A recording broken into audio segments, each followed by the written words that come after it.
Hi, this is Glenn Loury of The Glenn Show at bloggingheads.tv and of Brown University. And I'm Brink Lindsey with the Kaufman Foundation.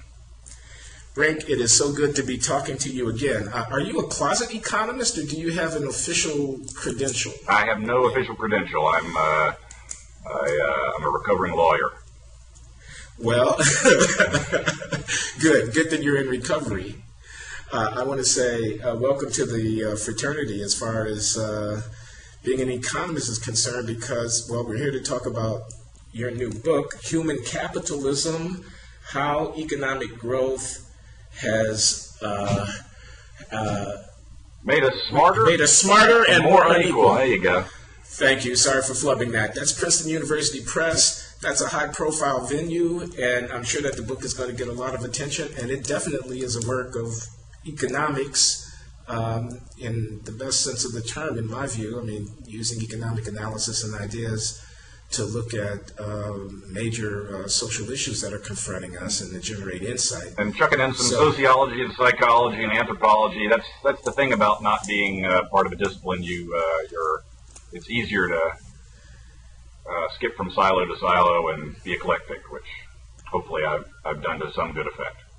I think you've done to good effect based on what I've seen in the book, and I might just say that I think a lot of economics writing would be more relevant and in some ways richer and more interesting to the extent that we would move around a little bit out of our narrow silo, which is what you've done. But anyway, why don't you tell us a bit about human capitalism? Now, human capital is a familiar term to any economist because it's a term of art. You know, it's one of the concepts that does a lot of work for us in human resource economics, but I haven't sensed that you have something, broader in mind than that. I mean, why don't you tell us a little bit about that? Well, sure. Well, the book is about human capital, which is economists speak for valuable knowledge and skills. And what exactly is it? Why is it so important in today's economy? Why do some people have a lot of it and some people not so much? And why have the fortunes of the haves versus the have-nots when it comes to human capital been diverging over the past generation? So it's a truism that in today's information economy, the most valuable forms of wealth in today's economy aren't land or plant and equipment. It's the stuff inside our heads. Gary Becker has estimated that about 70% of total capital investment is in human capital these days. So it's the dominant form of wealth. It's also the key to socioeconomic success. That is, the best incomes, highest social status tend to go to people who are flush with human capital these days. And so the book is a kind of 30,000 feet overview of how this came to be and what it all means, and in particular looking at the rise of the reemergence of class-based inequality in American society over the past generation, and how human capital inequality plays a significant role in that. Now, I got to ask you a couple of questions right here at the start. And they may be questions occurring to other people who listen to you as well. Because I thought I heard an argument like this about 18 or 20 years ago coming from the estimable social critic and writer Charles Murray and Richard Herrnstein. Now, they were talking about IQ and intelligence, yes, not about human capital, and that's a distinction that might be important to flesh out. But they were also talking about the changing class structure of American society, as I recall that book, and I read it closely. It wasn't only about IQ. It was about the fact that we're becoming increasingly divided into a society of people who have the mental aptitude to negotiate this modern world and those who do not, and that was a deep problem that underlay many of our other problems and issues like crime and poverty and welfare dependence and all that kind of stuff. And so I'm wondering how your argument is different. And if you'll allow me, I'll ask just another question and let you go, which is human capital is a metaphor right? I mean, you say Gary Becker estimates about a certain amount of investment, and I can imagine how those estimates might go, trying to figure out how much money we're spending on education, job training, and things like that. Right. But it's not like plant and equipment and machines in the sense that it's not alienable, right?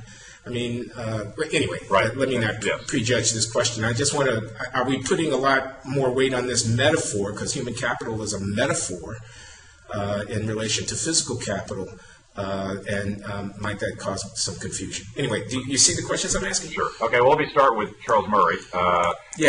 And certainly he and Herrnstein, they painted a picture of a cognitive elite rising to the top of America, of the American socioeconomic pyramid, in part liberated by wholesome developments, the breakdown of racial and ethnic and sex-based discrimination allowed this cognitive elite to rise to the top. And I think that there's absolutely something to that story. Their definition of the cognitive elite focuses very narrowly on IQ, which I think is way too narrow of a focus.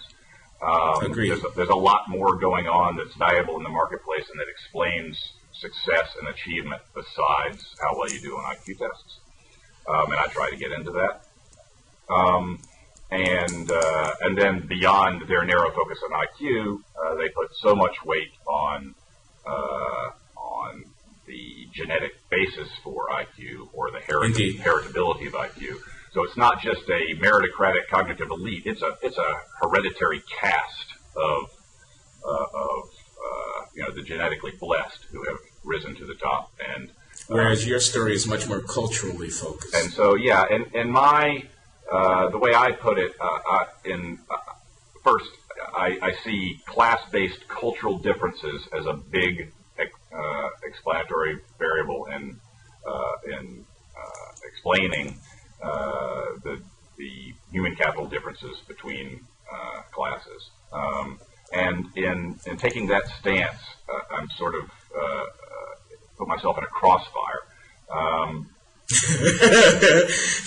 Oh, I see. The anti-cultural people, the people who say, "Oh, you can't blame it on culture." Right. So on the right, I get the Charles Murray type, genetic fatalism, that it's all genes, and you're fooling yourself if you think that that any of this is malleable to any significant extent. And then on the left, you have don't blame the victim. If you say that correct, I see. Working class or underclass culture is different from elite culture, then you're saying something invidious, and shame on you. That really the only thing wrong with the poor is they don't have enough money, and the system has somehow or another changed in the past generation to be more unfair to the working class or poor in somehow or another, and so. So you make neither camp happy with this argument. That's right. That's my. It sounds a little bit like David Brooks, though. I mean, it at least is reminiscent to me of some of the columns of David's that I've read, where he stresses, how fixated middle class parents are on investing in the human development of their children, and how that has, to some degree, promoted. More inequality and stuff like that. But I don't know. I don't mean to malign you by associating you with David. Maybe I get this wrong. No, I think David has written some smart stuff on this subject, and what we see over the past generation, I think, are two kinds of polarization that have caused this divide to open up. A divide, by the way, that reflects not only in income, the average college grad today makes 70% more than the average high school grad. Back in 1980, it was only 30% more. But then there's all kinds of lifestyle and quality of life differences that have opened up over the past generation as well. Not just income, but participation in the workforce, marital stability, family structure, health and exercise. Smoking and all that kind of stuff. So there really has become a real social cleavage between the human capital haves and have-nots, and it's not the best way to identify this, but it works. Basically, the 30% of people who have college degrees versus the 70% who don't. Now, there are people without college degrees that have lots of human capital, and people with college degrees that don't have so much. But the correlation is good enough that it shows up in the stats. There are really stark differences in socioeconomic achievement and in quality of life between college grads. What about political differences? I mean, I hear all this talk about white working class voters and Pennsylvania, Ohio, and all this kind of stuff. Yeah, it's but then you're not only broken down by class, but then also by ethnicity and also by sex too. So things get complicated. I don't really look at the political differences here. But you're right. I'm in the middle here and getting both sides mad at me, which is what I did in my last book, Age of Abundance. I also I looked at the effect of kind of modern affluence and complexity on us as consumers and how it changed us culturally. So I stepped in the middle of the culture war and told Team Red and Team Blue that they both were kind of half right. And here I'm looking at the effect of modern abundance and affluence and complexity on us as producers, on how it changes the way we, the nature of work and what is valuable in the workplace. And once again, telling the left and right that their pet stories don't quite tell the story. Okay, so the schism is opening up. Why is this happening in your view? Yeah, so I think there's these two kinds of polarization that have been occurring over the past generation: economic polarization and cultural polarization. So economic first. David Autor at MIT is really the lead scholar on this, but there has been a polarization in labor markets in the past 20, 30 years, where once upon a time, the overall evolution of the occupational structure in the United States was in the direction of upskilling. That is, the fastest growing jobs were the highest skill jobs, the slowest growing jobs were the lowest skill jobs, and middle skill jobs were in the middle. So over time, you had the whole complexity and skill level of the workforce shifting to the right over time. I'm sorry, let me make sure I understand what you're saying. The skills required at every level of the skill hierarchy were going up? Yes. Is that what you're saying? Yes. That had been the case historically, but I think you're going to tell us it's no longer the case. Yeah, so what's happened over the past 20 or 30 years is you've had lagging growth in the middle. Highly skilled jobs still growing smartly, but mid-skill jobs slowing down a lot, and I think low-skill jobs then growing by default. But what's happening? And what is it that's growing? The numbers of these jobs? Is that what you're saying? Yeah, or the relative proportion of jobs at the high and the low end of the distribution are growing. Yeah, so the growth in the middle is being hollowed out. The growth, the growth rates are different, and therefore over time the relative proportion of mid-skill level jobs is declining. All right. And what's happening to them? Basically, they're being automated or computerized away, and to some extent they're being outsourced. But what we're talking about here are high-level blue-collar jobs that are complex but nonetheless routine. And likewise, low-level clerical, administrative, white-collar jobs that, again, require some expertise, but they're codifiable, they're routine, and therefore you can program them. And so those kinds of back-office jobs have gone away, and, of course, assembly lines are becoming more and more automated. And the upshot is that what had for decades blurred class distinctions in the United States was the existence of this big mid-skill hump. And also, to be frank, unionization of the blue-collar element of that hump, which drove up wages for some people in those jobs. So that a high-level blue-collar worker and a low-level white-collar worker had basically the same income, same standard of living, and did look very different. But as the middle has dropped off, there's now a growing divide between blue-collar land and white-collar land, and therefore a kind of growing opportunity cost to being raised in working-class culture. The top echelons of working-class economic life have been lopped off, and therefore the downside, or the relative downside, of being raised from birth in a working class culture where you are not, as we can go into later, where you are not acculturated in the ways of human capital, leads you to be in a position of being left behind. Let me see if I'm following you, David. I'm sorry, Brink. Let me see if I'm following you.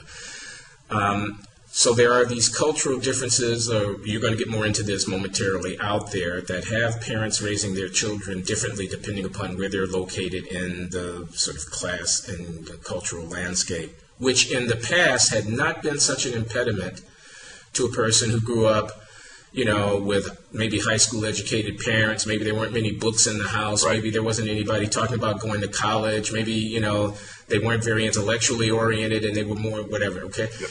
And that hadn't been such an impediment because this person could get one of these mid-level, decently paying jobs that wasn't so cognitively demanding, but that they could, acquire whether it was learning a trade or, working their way up in the factory or whatever Right. they could get. Those jobs are not there anymore, and now this pre-existing cultural differentiation is producing a much sharper economic differentiation going forward. Yeah, so to one extent we have a problem with cultural lag, that is, that the working class is shrinking. So this is really actually, good news. Once upon a time, the Marxist vision of capitalism was that it depended for its profits on this huge, uneducated, unskilled proletariat groaning under capitalist oppression, and it would always be thus. And in fact, it would just get worse and worse for the people at the bottom. But what happened, in fact, is that as capitalism goes along and as capitalist economic growth proceeds, the demand for highly skilled people keeps going up, and not just at the top, but throughout the ranks of the workforce. And that's a good thing, but at present, the cultural milieu in which lots of Americans are raised is behind the times. That we need more people who are raised to assume responsibilities in the highly skilled jobs than we used to, and our families and communities aren't producing them in sufficient quantity. So it's a supply and demand question. The demand for high skills keeps going up. The supply has bogged down, and so the price of highly skilled people is being bid up. Okay, can we talk a little bit about this culture stuff? Because I'm not entirely comfortable with what seems like a reification or kind of objectification of these habits and patterns and orientations that I think you have in mind. I don't see why they can't change and so forth. Yeah. So, in my book, I offer a kind of a big picture interpretation of generic human capital. So there's all kinds of specific human capital, specific job skills, firm-specific knowledge and skills. But what's the generic stuff that allows us to develop all those specific skills? And my argument is that it really all starts to make sense when you step back and recognize how incredibly exotic the circumstances are that we live in today in modern economic life and modern social life, relative to the way most human beings have lived throughout history. And most human beings throughout history were, for 100,000 years, they were hunter-gatherers, and for 10,000 years, most people were peasants. And now, for the past 150, 200 years of modern economic growth and industrialization and the development of technology and organization-intensive economic production, we have the rise of social complexity. So the amount of knowledge in the economic system, the amount of know-how dispersed throughout the system keeps going up. The division of labor becomes more specialized and intricate. So there's more moving parts in the system that makes the whole nature of economic life be more complex, and it requires new skills to manage all of this complexity.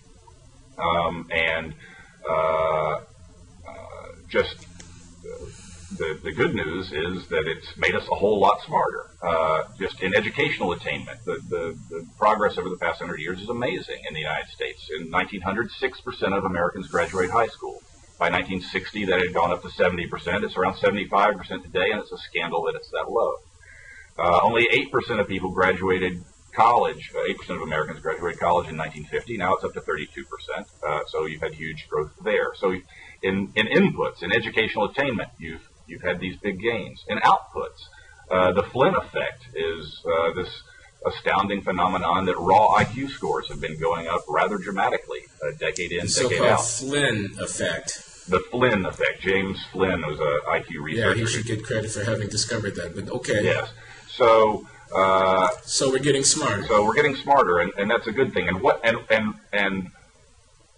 it means is that, I think fundamentally is that we are adapting culturally to this new world of high complexity in three different dimensions: in the way we understand the world around us, in the way we relate to other people, and in the way we manage our own personal choices.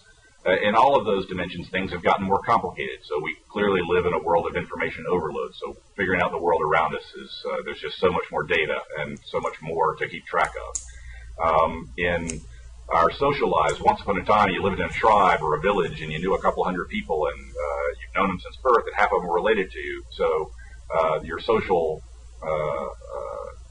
environment was very, stable, and you knew people intimately or not at all. And if you didn't know them at all, you didn't have anything to do with them. You were a self-sufficient hunter or peasant. And then personally, once upon a time, you didn't have a lot of choices because you were poor and life didn't change very much. And most of your life was kind of scripted by the past. It was scripted by tradition or by ritual, and your time horizons didn't extend very far forward, just the day or the cycle of the seasons, and that's about it. Now we have just bazillions of choices to manage, from where to live and who to be friends with and what kind of career to have, to which of the umpteen breakfast cereals on the aisle to take off the shelf when you're in the grocery store. And we're much more future oriented. We have careers, and we have life plans, and we have goals of self-realization. And so we have to manage all of these choices. So in all these three dimensions, things have gotten much more complex. And we deal with complexity generally through abstraction. There's too much concrete detail, so you have these broad abstract categories. That's what the Flynn effect is all about, I believe, is we are just being immersed in this world where we think in terms of logical reasoning and abstract categories. We've gotten better at that kind of thinking, and in particular, the IQ scores that are going up the most are the ones about pure formal reasoning, these kind of matrix puzzle things that have no real academic content. They're just logical thinking. We're getting better at it. We've managed this new social environment where you're dealing with thousands of acquaintances and strangers in interdependence by adopting all these abstract roles that you're a consumer, you're a pedestrian, you're a salesperson, you're a clerk, you're a GS, whatever. Okay. Everybody, and we take it like second nature, but it's not. People didn't used to live this way, jumping in and out of these thin identities and knowing what the other guy's role is, and having these mutual expectations. And that's a new thing. And then finally, this future orientation. We have long time horizons and deferred gratification, and we do all that because we have this kind of abstract picture of a hypothetical future self whose interests we trade off against the interests of our present self, our current impulses and desires. And that's new? You say that idea about a life and the idea of planning a trajectory for a life, it's relatively new as normal for most people. And just at the margins, things keep getting more complex, and therefore the need to develop this kind of fluency with abstraction so that you can master complexity is going up. Hold on just a moment, Brink. I want to summarize and make sure I'm following. Mm-hmm. So the nature of modern life has become more complex. It's become more complex in how we deal with the external world, how we deal with other people, and how we deal with our own lives. This increasing complexity has been dealt with by the introduction of ever more abstract concepts and ways of thinking, and this has increased the demands on our mental abilities to be able to manage the world. That's right. Which has therefore exacerbated differences in the society between those who do and do not,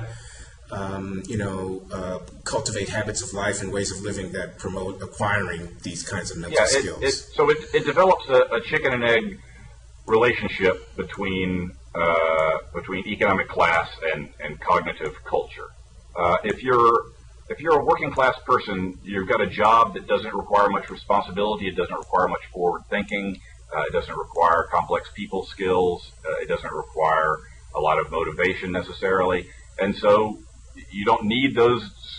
If that's your economic destiny, to have that kind of job, if you develop all of these highfalutin skills that for which there is no need, there's no point. So it's not surprising that then when working class people have children, they don't have those skills to then impart to their kids.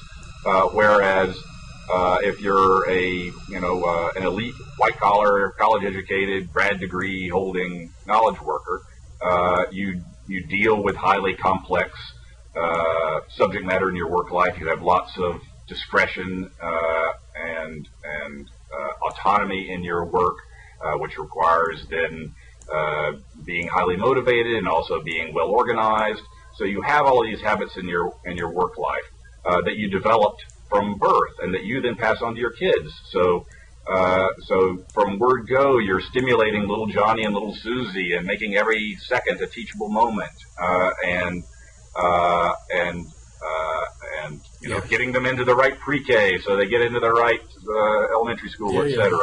And tutors and whatnot, and then you're carefully picking their peer groups so that the people around them are in the same boat and all expecting the same kind of academic focus and college education in their future, etc. Meanwhile, socially, you've got them all mapped out with highly organized activities where they're managing their schedule and dealing with people who aren't their cousins or brothers and sisters or people from their neighborhood, but rather people with common interests. So you learn how to relate to people and make friends with people and bond with people, not on the basis of shared biography, but on the basis of shared abstract values. And you learn how to schedule your time. And then finally, on motivation, little Johnny and little Susie are just drummed into their heads from the word go to defer gratification, to think long term, and to plan ahead, and so forth. But if you're raised in the working class or in the underclass, it's just much less of all of that. You've got much less intellectual stimulation. There's interesting, kind of amazing studies about just the sheer number of words that a white collar baby hears versus an underclass baby hears. It's like a 30 million word difference by the age of 3, and unsurprisingly, the college educated parents have kids with vocabularies at age 3 that are twice as big as the underclass kid. Okay. Brink, hold on. Let me just interject something here. I'm with you. Mm-hmm. So why are these differences not susceptible to being narrowed through the intervention of institutions and policy? I'm thinking about schools primarily now. Suppose I grant everything that you say, both about what's going on externally in the world around us and about the differences in cultural orientations within various, class and social locations. It still doesn't follow from that, does it, that this inequality would have to be replicated amongst the adults who emerge from these different situations, since intervening between their home life and their adult working lives are the influences of many institutions that might be thought to be leveling or, compensatory. Compensating, yes. So first of all, there has been, because this is cultural and not genetic, there's a lot of mutability and malleability over time. And we've seen over time a huge, upgrade in people's skill levels across the board. Like I said, these big changes in educational attainment and in IQ scores, we're seeing it. And certainly the investment in schooling, first the high school movement of the first half of the 20th century, and then the college boom the second half of the 20th century, have play a significant role in that. And the fact that they were open to all helped this general kind of upskilling of the workforce and this general human capital accumulation. So it does happen. And might not universal preschool education of a robust sort that could try to compensate for some of the deficiencies in people's homes, and might not spending more per capita on the education of the socially disadvantaged, we know who they are and where they are, than on the upper middle class families who enjoy these excellent public school systems in the suburbs of our metropolitan areas? Might that not also move us in the right direction? Let me get to more equal opportunity direction. Sure. Let me get to prescriptions a little bit later. Okay. Fair enough. So we're not locked in, and in fact, we've had upward mobility. First, because cultural change does occur, and second, because the top there gets more and more room at the top. The top gets bigger. So in 1900, 10% of the jobs in the United States were managerial or professional. Now they're 35%.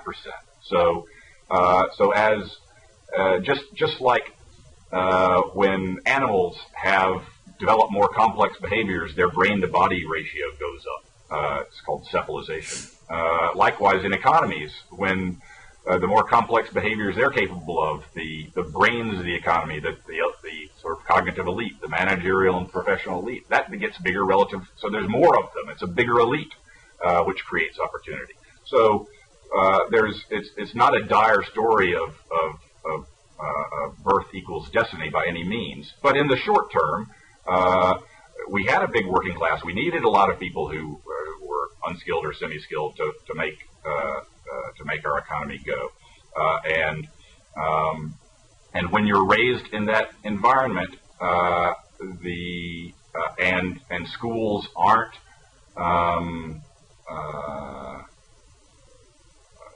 and schools don't do a good job of mitigating those differences, which they haven't been doing, then it is a tough barrier to cross. Of course, there are always exceptional people who rise above whatever the circumstances of their upbringing. But what we've learned in recent research on economic mobility is there's less of it than we used to think. And so, by and large, most people the apples don't fall far from the tree. Well, hold on. Less in the United States anyway, right? I mean, this is another question that I wanted to ask you. You're describing something that is a generic phenomenon about the modern world, and yet these effects of a bifurcation and schism and increasing inequality seem to be greater in the United States than in other advanced industrial societies, and the decline in social mobility in the United States over the last 2 generations is noteworthy. Well, that I'm not sure. I'm not sure that we have good enough data to say it's declined. And it's really, really hard to compare mobility across countries. But it's not. I'm going on what Joseph Stiglitz is saying in his recent book, The Price of Inequality. But I take the point that these measurement issues about intergenerational mobility are quite different, especially if we're trying to make international comparisons. But still, my question to you is the United States unique in this respect, since the phenomenon that you're describing seems to be universal to all of the industrial societies? So the rise in pre-tax inequality and skill level based inequality is endemic to all advanced economies, and the hollowing out of the mid-level of the occupational structure is endemic to all advanced countries. Do other countries do a better job of educating their kids? Some do. A lot of them don't have the particular social challenges that we do. They're not ex-slave societies that have to deal with that. They're dealing now with mass immigration and trying to assimilate immigrants from very different societies. They're not doing a very good job of it in Europe. We don't do that great of a job of it with our Hispanic mass immigration. But we do have some unique challenges. So there's, like I said, there's a lot of cultural inertia. If you're raised a certain way, it takes something exceptional to live a different way as an adult. So most people don't. But there has been change over time. But as I said, until like 1980, the difference between being a successful blue-collar guy and somebody sort of low down in the white-collar world wasn't very much. So the incentives to think that there was a big problem that schools had to compensate for, or that other social institutions had to compensate for, or for parents to think I need to raise my kids differently from how I was raised, wasn't really that big of a deal because the differences weren't that large. As the differences have opened up, it's raised the issue more, so it could be simply a kind of a cultural lag that economic reality is raced ahead of cultural norms, and that we'll see catch up over time.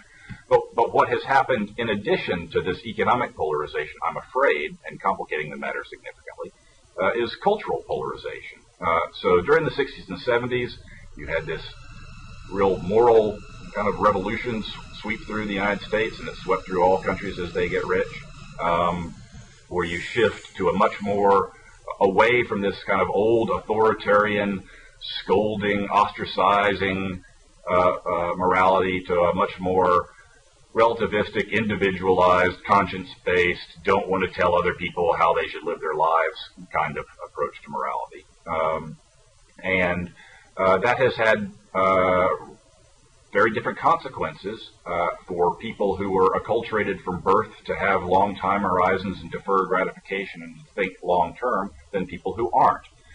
Again, let me make sure I'm following you, Brink. Yeah. I think you're saying that if we were more willing to criticize the way in which people raise their children, then the fact that some people raise their children in ways that don't allow those children to learn how to make it in this modern and increasingly cognitively demanding world wouldn't be such a problem. Yeah. But because we've evolved a norm in which we are see no evil, hear no evil, speak no evil, we're unwilling to tell our neighbor how to live, these processes of, call it cultural diffusion, aren't likely to work. Okay, what you've just stated is Charles Murray's latest thesis in his book, Coming Apart. And I don't buy that at all. So I'm happy with the change in norms, and I think it's good. I think it's healthy. I think it's better to live in a more tolerant, open-minded society. But it does have unfortunate consequences. But it has had some unfortunate consequences. Okay. But it's clearly not. So Charles argues that it's moral decline, that we've lost our virtues. But the fact is, where this kind of post-60s ethos is most firmly entrenched is in the blue state bobo elite, and in the Northeast, and these are people who have who are just model bourgeois citizens. They have the highest workforce participation, they have the highest educational attainment and incomes, they have the most stable marriages, etc. So to me, it's not the norm changes that have caused the problem. It's the combination of the norm changes and the lack of particular skills, the skills that elite kids are raised from birth to have, which is thinking long-term and impulse control. And so what you saw in the 60s and 70s as this new cultural freedom came, kind of everybody went wild and crazy for a decade or so as they were adjusting to this new freedom. And so, in particular, divorce rates went up across the board. Let's just take one important issue. But then around 1980, they started falling amongst college-educated people, whereas they stayed high and even went a little higher for high school grads and high school dropouts. So you've got this big bifurcation now in family stability between not like we used to focus on between college grad and or between middle class and the underclass. It's between the elite and everybody else, and that has pretty significant repercussions for the environment in which kids are raised. It's harder to develop high human capital people in a single parent setting. You've got less time, you've got less resources, and it also could be that the reason these people's marriages have failed or they never got married in the first place has to do with underlying habits and that don't conduce well to success in the workplace or success in raising kids. So we've had, at the very time that the upper middle class has been veering off into helicopter parenting and incredibly over-involved mentoring of every second of their children's development, you've had a move in a negative direction in terms of conditions for human capital development for the rest of American society, and up to now at least, the main institutions for compensating for these widening class-based differences, the schools, have have done really nothing to mitigate those differences. Our schools today basically exist to perpetuate class differences, not to compensate for them. Can I just observe to you that in 1975, Sam Bowles and Herb Gintis published this book, maybe you know it, Schooling in Capitalist America, in which they make many arguments there. These are guys who used to be Marxist in their youth. They're not anymore. But I think that that book still rings true. I mean, that was 35 years ago, and yet, you know, I thought that they had some really interesting points along the lines that you're arguing right now. Yeah. So, okay. Hats off to Sam Bowles and Herb Gintis. I quote a lot of Gintis and Bowles in my book. They're doing lots of very interesting research these days on the intergenerational transmission of socioeconomic status, to have a very kludgy term for this kind of cultural inertia. Kids these days at age 5, when they show up for pre-K or age 4 or 5, their test scores, both for what we call cognitive skills, IQ, school readiness, and also motivational tests for ability to sit still and keep control of themselves and defer gratification. All of those kinds of skills there are so important. There are already big differences by the time they show up at school, and the differences actually get a little bit bigger over time. Not a lot bigger, but a little bit bigger. So basically, it's what school does is it takes these class-based differences, and it doesn't fulfill the old promise of public education, which was to give everybody an equal opportunity in this open access system. These days, what it really ends up doing, especially because of the really poor quality of public schools in middling and less advantaged neighborhoods, those schools aren't doing their job, and so we've got a growing kind of class rigidity that's bad for us. First of all, it's bad for growth. Right? We've had an important part of productivity, growth, and therefore rising living standards over the course of the 20th century was improving quality of labor. Increasing skill level, increasing educational attainment, and now it's slowed down, and that's bad for all of our economic prospects. The high school graduation rate today is lower than it was in 1970, which is just scandalous. The college graduation rate for men hasn't changed since 1980, which is also doesn't make any economic sense. The market keeps telling people we want smart, highly skilled, college-educated people, and they're not being supplied in sufficient quantities. So we've had a human capital development slowdown, and it's got a big economic cost associated with it. More broadly, it's just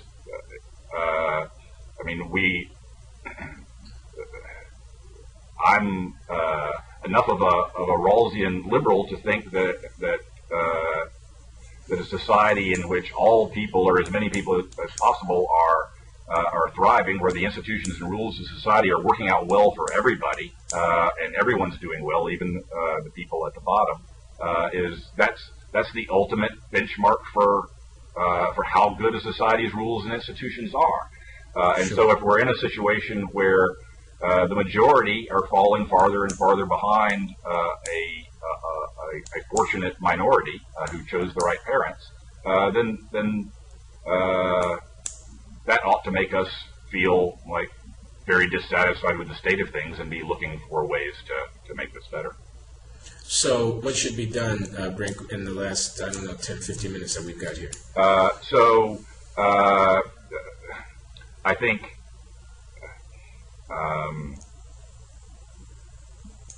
what we've already been talking about, the central social institutions for developing human capital and also for compensating for differences in family structure and family background are our schools. And I'm a believer that K through 12 education is in need of deep structural reforms. We spend over 2 times as much per student as we did back in 1970, and yet test scores haven't improved at all. And if you're in that's a prima facie case for the system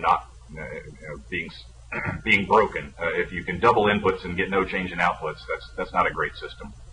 And I think that you know about the that old argument, was it William Baumol, about rising, yes, cost? Sure. There's lots of things you can say, but okay. But I'm not really quibbling with you. I agree with what you just said, but I still don't know what you want to do. You want education to be better, but how is that going to happen? So I think the way we make almost every good or service better through competitive markets, through anything that can introduce more competition into the system, through vouchers or tax credits, or through charter schools, or through even in public education system, having the funding follow the students and having public school choice. Anything we can do so that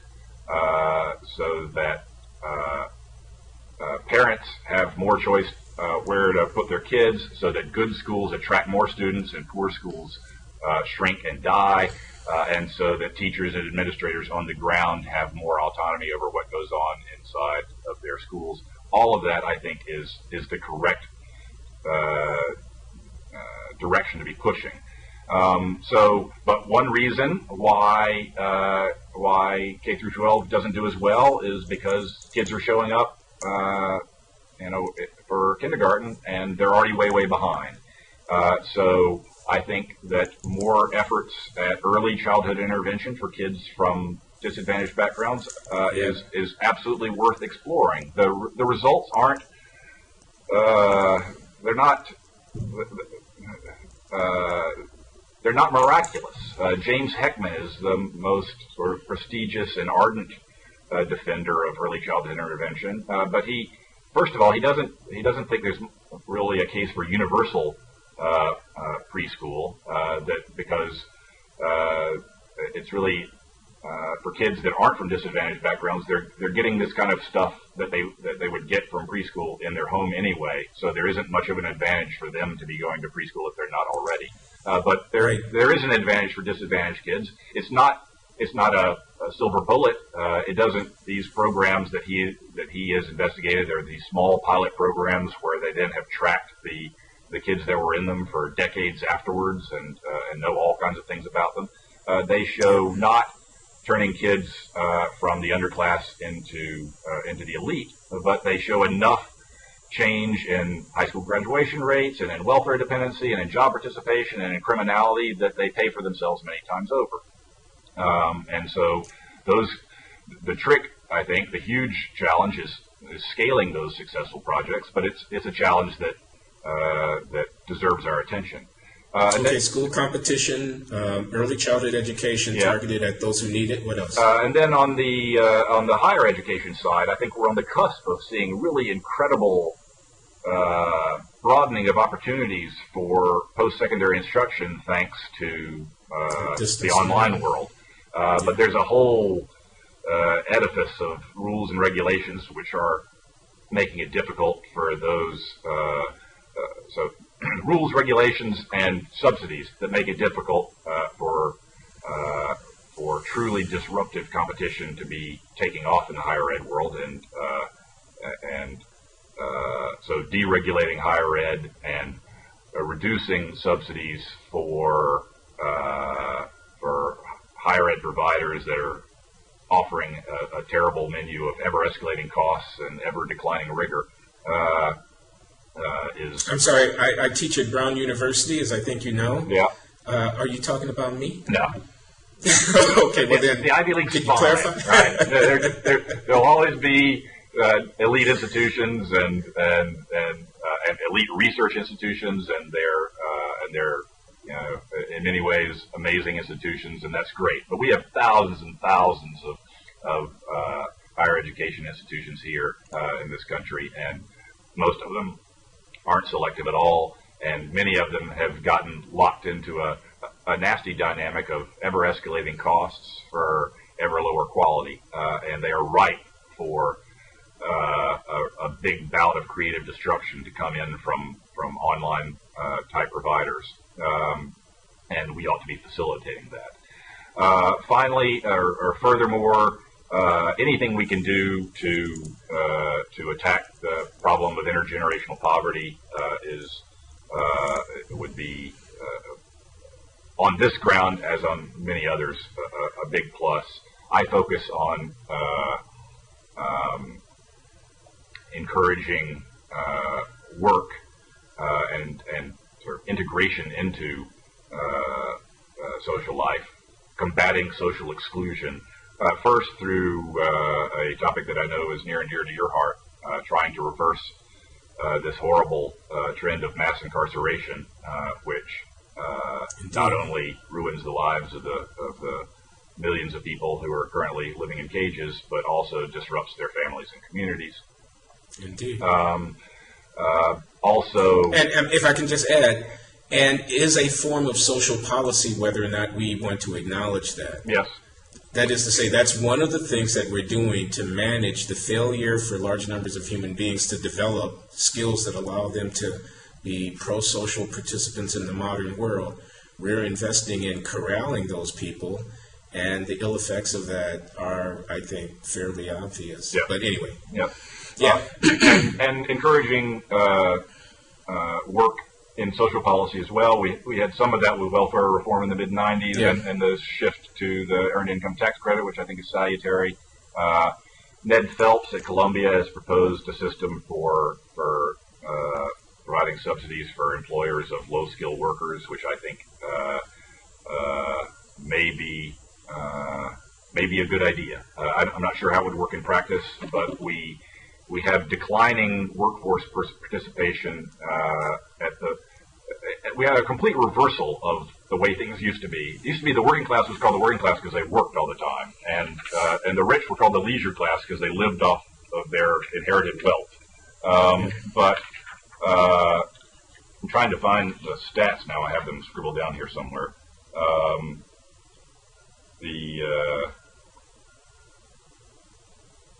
Let's see. I can't find it, but it's around this that for college-educated men and women, workforce participation is like 78%. It's very high, but for a college dropout, it's like 45 to 50%. There's just a lot, and once you've completely dropped out of society that way, then just bad things happen to you. But the sad thing is that a lot of people have skills that are so underdeveloped that they're just not very valuable in the workplace, and they are demoralized and they drop out, and that is a social ill that needs to be attacked. The final policy prescription I offer is there's a lot of ways to do well without a college degree. A lot of them involve, I think, being entrepreneurial and being in the service economy. But there's this entrepreneurial road to upward mobility is being systematically stymied these days by nasty regulations at the state and local level, a metastasis of occupational licensing, which makes it harder for people to go into business for themselves because they have to jump through all these arbitrary hoops that are basically protectionism for incumbents. Back in 1970, only 10% of American jobs were subject to occupational licensing. It's 30% today. So that's a rigidity. And then something that both Matt Iglesias and Ryan Avent wrote ebooks about in the past year is this the growing rigidities caused by NIMBYism and land use regulation in our particularly in our coastal cities. So that we have this weird inversion where all through history migration has been from poor areas to rich areas. But now we see internal migration in the United States away from our richest, highest income, most productive cities and towards less productive, lower income exurbs, all because of distortions caused by land use regulation. And so that's gumming up upward mobility opportunities by making it harder to set up shop and do business and even live in the best places to live. So it sounds like a subtle argument. I'm not sure I grasp it, but I don't think we have time to explore it fully right now. So that is the land use leading to. Yeah, and in general, I don't see any silver bullet to this. Cultural change is not a. It happens, but it's a devilishly difficult thing to control or even influence coherently. But I have identified a number of policy changes at the end of the book where I think they push in the right direction. Let me just observe, maybe in a Murray-esque spirit, the one radical possibility, which is let parents have less control over how their children are raised. That is, I mean, I don't want to recommend forcibly taking parents away from their children. I don't want to do that at all. But to have policy development informed by a sense that the future of the children may be impaired by the extent to which parents are ill-equipped to, foster their child's cognitive development, and that needs, as an active goal of policy, to be compensated for. And certainly we see a move in that direction at the margins, right? So we want to push for a longer school day and for summer school for disadvantaged kids, and we want in-home interventions where social workers come into the home and do parenting classes and also just do enrichment for the kids in the home. So it's that early childhood education, those hours spent in those institutions are hours that are not spent with the parents. But still, unless you just go whole hog into a really nasty kind of world of just state orphanages on a mass scale, the parents are still the default care providers, and that's how we live. And so if they don't have buy-in, if they are treated as the enemy and that we know better than you and so we need to take your kids away from you, I think that is that way lies hopelessness. And the asymptote of this approach was Australia did something like this, right? They kidnapped Aboriginal kids throughout the 20th century and placed them in white homes, and it didn't work. They were horribly demoralized, and they felt like fish out of water, and it was not only was it horrendously immoral and oppressive, but it was a failure on its own terms. Yeah. Well, on that unhappy note, let's call this conversation to a conclusion, and thank you so much, Brink, for talking to us about your interesting book. Glenn, nice talking to you. Yeah, take care. Bye-bye.